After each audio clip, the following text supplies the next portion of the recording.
परम श्रद्धेय श्री स्वामी राम सुखदास जी महाराज की श्रीमद् भगवद गीता पर टीका का अध्याय 3 कर्मयोग। श्लोक संख्या 3। अब आगे के 3 श्लोकों में तीसरे, चौथे और 5वें श्लोक में भगवान अर्जुन के व्यामी श्रेणे वाक्येन अर्थात मिले हुए वचनों से इस पद का उत्तर देते हैं। ओम श्री परमात्मने नमः। श्री भगवानुवाच लोकेऽस्मिन् द्विविधा निष्ठा पुरा प्रोक्ता मयन्नघ ज्ञानयोगेन सांख्यानां कर्मयोगेन योगिनाम्। श्री भगवान बोले, हे निष्पाप अर्जुन, इस मनुष्य लोक में 2 प्रकार से होने वाली निष्ठा मेरे द्वारा पहले कही गई है। उनमें ज्ञानियों की निष्ठा ज्ञान योग से और योगियों की निष्ठा कर्म योग से होती है। इस श्लोक की व्याख्या। अर्जुन युद्ध नहीं करना चाहते थे, अतः उन्होंने समतावाचक बुद्धि शब्द का अर्थ ज्ञान समझ लिया, परंतु भगवान ने पहले बुद्धि और बुद्धि योग शब्द से समता का वर्णन किया था। अतः यहाँ भी भगवान ज्ञान योग और कर्म योग दोनों के द्वारा प्रापणीय समता का वर्णन कर रहे हैं। अनघ अर्थात अर्जुन के द्वारा अपने श्रेय की बात पूछी जानी ही उसकी निष्पापता है, क्योंकि अपने कल्याण की तीव्र इच्छा होने पर साधक के पाप नष्ट हो जाते हैं। लोकेस्मिन् द्विविधा निष्ठा पूरा प्रोक्ता मया अर्थात यहाँ लोके पद का अर्थ मनुष्य शरीर समझना चाहिए, क्योंकि ज्ञान योग और कर्म योग दोनों प्रकार के साधनों को करने का अधिकार अथवा साधक बनने का अधिकार मनुष्य शरीर में ही है। निष्ठा अर्थात समभाव में स्थित एक ही है, जिसे 2 प्रकार से प्राप्त किया जा सकता है, ज्ञान योग से और कर्म योग से। इन दोनों योगों का अलग अलग विभाग करने के लिए भगवान ने दूसरे अध्याय के 39वें श्लोक में कहा है कि इस संबुद्धि को मैंने सांख्य योग विषय में कह दिया है, अब इसे कर्म योग के विषय में सुनो। पूरा पद का अर्थ है अनादिकाल भी होता है और अभी से कुछ पहले भी होता है। यहाँ इस पद का अर्थ अभी से कुछ पहले अर्थात पिछला अध्याय जिस पर अर्जुन की शंका है लेना चाहिए। यद्यपि दोनों निष्ठाएं पिछले अध्याय में अलग अलग कही जा चुकी हैं, तथापि किसी भी निष्ठा में कर्म त्यागी की बात नहीं कही गई। इस श्लोक की मार्मिक बात। यहाँ भगवान ने 2 निष्ठाएं बताई हैं, सांख्य निष्ठा अर्थात ज्ञान योग एवं योग निष्ठा अर्थात कर्म योग। जैसे लोक में 2 तरह की निष्ठाएं हैं, ऐसे ही लोक में 2 तरह के पुरुष भी हैं। वे हैं शर और अक्षर। शर की सिद्धि असिद्धि प्राप्ति अप्राप्ति में सम रहना कर्म योग है। शर से विमुख होकर अक्षर में स्थित होना ज्ञान योग है।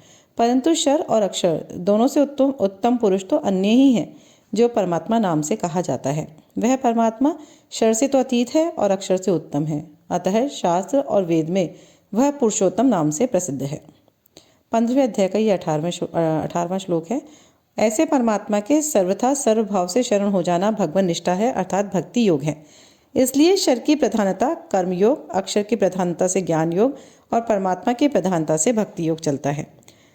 सांख्य निष्ठा और योग निष्ठा ये दोनों साधकों की अपनी निष्ठाएं हैं, परंतु भगवान निष्ठा साधकों को अपनी निष्ठा नहीं है, कारण कि सांख्य निष्ठा और योग निष्ठा में साधकों को मैं हूँ, संसार है, इसका अनुभव होता है। अतः ज्ञान योगी संसार से संबंध विच्छेद करके अपने स्वरूप में स्थित होता है। कर्मयोगी संसार की वस्तु को संसार की ही सेवा में लगाकर संसार से संबंध विच्छेद करता है, परंतु भगवान निष्ठा में साधकों को पहले भगवान है इसका अनुभव नहीं होता, पर उसका विश्वास होता है कि स्वरूप और संसार इन दोनों से भी विलक्षण हो कोई तत्व है। अतः वह श्रद्धा विश्वास पूर्वक भगवान को मानकर अपने आप को भगवान के समर्पित कर देता है। इसलिए सांख्य निष्ठा और योग निष्ठा में तो जानना मुख्य है और भगवान निष्ठा में मानना मुख्य है। जानना और मानना दोनों में कोई फर्क नहीं है। जैसे जानना संदेह रहित होता है, ऐसे मानना भी संदेह रहित होता है। मानी हुई बातों में विचार की संभावना नहीं रहती। जैसे अमुक मेरी माँ है, वह केवल माना हुआ है, पर इस माने हुए में कभी संदेह नहीं होता, कभी जिज्ञासा नहीं होती, कभी विचार नहीं करना पड़ता। इसलिए गीता में भक्ति योग के प्रकरण में जानने की बात आई है, उसको मानने के अर्थ में ही लेना चाहिए। इसी तरह ज्ञान योग और कर्मयोग के प्रकरण में जहाँ मानने की बात आई है उसको जानने के अर्थ में ही लेना चाहिए। सांख्य निष्ठा और योग निष्ठा तो साधन साध्य है, साधक पर निर्भर है, पर भगवान निष्ठा साधन साध्य नहीं है। भगवान निष्ठा में साधक भगवान और उसकी कृपा पर निर्भर रहता है। भगवान निष्ठा का वर्णन गीता में जगह जगह आया है।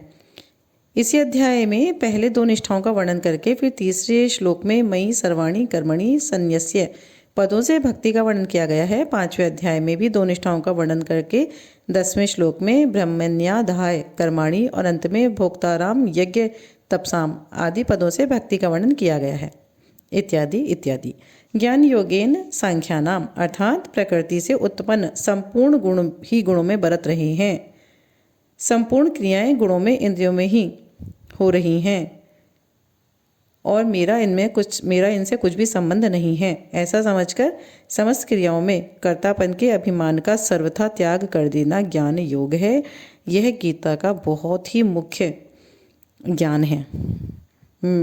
प्रकृति से उत्पन्न संपूर्ण गुण ही गुण में बरत रहे हैं। संपूर्ण क्रियाएं गुणों में इंद्रियों में ही हो रही हैं, मेरा इनसे कुछ भी संबंध नहीं है, ऐसा समझकर समस्त क्रियाओं में कर्तापन के अभिमान का सर्वथा त्याग कर देना ही ज्ञान योग है। गीता उपदेशक के आरंभ में ही भगवान ने सांख्य योग का वर्णन करते हुए नाशवान शरीर और विनाशी शरीर का विवेचन किया है, जिसे गीता दूसरे अध्याय के 16वें श्लोक में असत और सत के नाम से भी कहा गया है। कर्म योगेन योगिनाम अर्थात वर्ण आश्रम स्वभाव और परिस्थिति के अनुसार जो शास्त्र विहित कर्तव्य कर्म सामने आ जाए उसको उस कर्म तथा उसके फल में कामना ममता और आसक्ति का सर्वथा त्याग करके करना और कर्म की सिद्धि और असिद्धि में सम रहना कर्म योग है। भगवान ने कर्म योग का वर्णन दूसरे अध्याय के 47वें और 48वें श्लोक में मुख्य रूप से किया है। इनमें भी 47वें श्लोक में कर्मयोग का सिद्धांत कहा है और 48वें श्लोक में कर्मयोग को अनुष्ठान में लाने की विधि बताई है। इस श्लोक का परिशिष्ट भाव। कर्मयोग और ज्ञान योग ये दोनों ही निष्ठाएं लोक में होने का कारण लौकिक हैं, लोक में होने के कारण लौकिक हैं। लोकेस्मिन् द्विधा निष्ठा। कर्मयोग में शर अर्थात संसार की प्रधानता है, ज्ञान योग में अक्षर अर्थात जीवात्मा की प्रधानता है। शर और अक्षर भी लोक ही हैं, अतः कर्मयोग और ज्ञान योग दोनों ही लौकिक निष्ठाएं हैं। जीव और जगत को मुख्यता देने से ही ये दोनों निष्ठाएं हुई हैं। अगर जीव और जगत को मुख्यता ना देकर केवल परमात्मा को ही मुख्यता दें तो निष्ठाएं नहीं होंगी, प्रत्युत केवल अलौकिक भगवान निष्ठा अर्थात भक्ति होगी। लौकिक निष्ठा में साधक का अपना उद्योग मुख्य होता है, वह साधन में अपना पुरुषार्थ मानता है, परंतु जब साधक भगवान का आश्रय रखकर साधन करता है, अपना उद्योग मुख्य नहीं मानता, तब उसकी निष्ठा अलौकिक होती है। कारण कि भगवान का संबंध होने से सब अलौकिक हो जाता है। जब तक भगवान का संबंध नहीं होता तब तक सब लौकिक ही होता है। किसी को बुरा ना समझें, किसी का बुरा ना चाहें, किसी का बुरा ना करें तो कर्मयोग आरंभ हो जाता है। मेरा कुछ भी नहीं है, मेरे को कुछ भी नहीं चाहिए, मेरे को अपने लिए कुछ भी नहीं करना, इस सत्य को स्वीकार कर ले तो ज्ञान योग आरंभ हो जाता है। इसी के साथ श्लोक संख्या 3 अध्याय 3 कर्मयोग यहाँ संपूर्ण होता है। इति श्री।